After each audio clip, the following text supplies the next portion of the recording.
আউযুবিল্লাহি মিনাশ শাইতানির রাজিম। বিসমিল্লাহির রহমানির রহিম। মুসলমান ভাইদের প্রতি থাকলো সালাম, হিন্দু ভাইদের প্রতি থাকলো নমস্কার ও আদাব।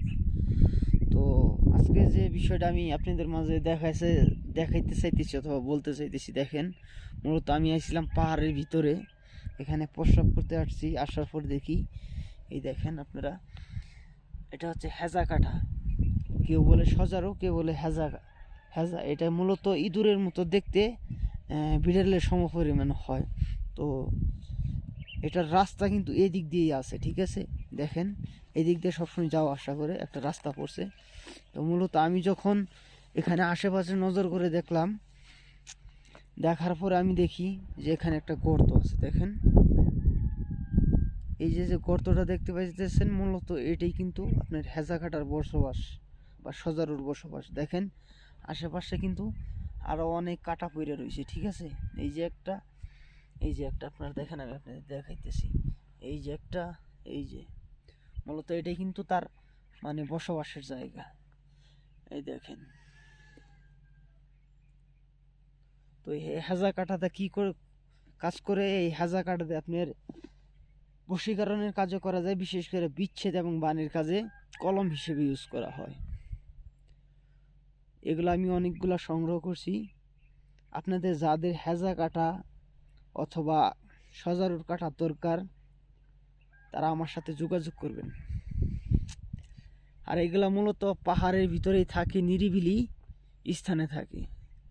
আমি যখন পাহাড়ের মাঝখানে আইছি প্রস্রাব করার জন্য, তখন আমি তার রাস্তাটা দেখছি এবং একটা কাঠা দেখছি। দেখার পরে আশেপাশে যখন আমি ভালোভাবে খোঁজ করছি, ঠিক আছে, খোঁজ করার পর তার কাঠাগুলো আমি দেখতে পাচ্ছি। এখানে এটাই তার চলাচলের রাস্তা।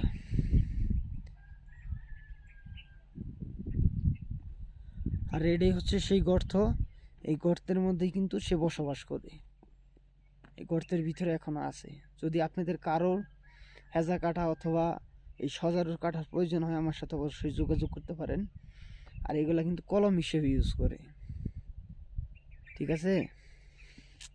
দেখেন, এদিকে প্রচুর পরিমাণে কাটা পড়ে রয়েছে। তো আমি আপনাদের একটু জুম করে দেখাইতেছি।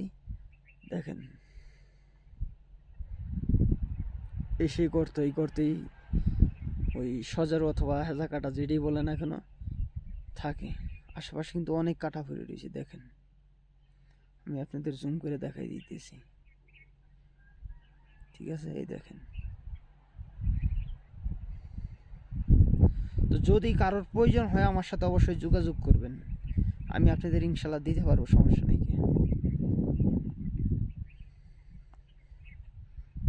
আর এটা মূলত পাহাড়ের ভিতরে।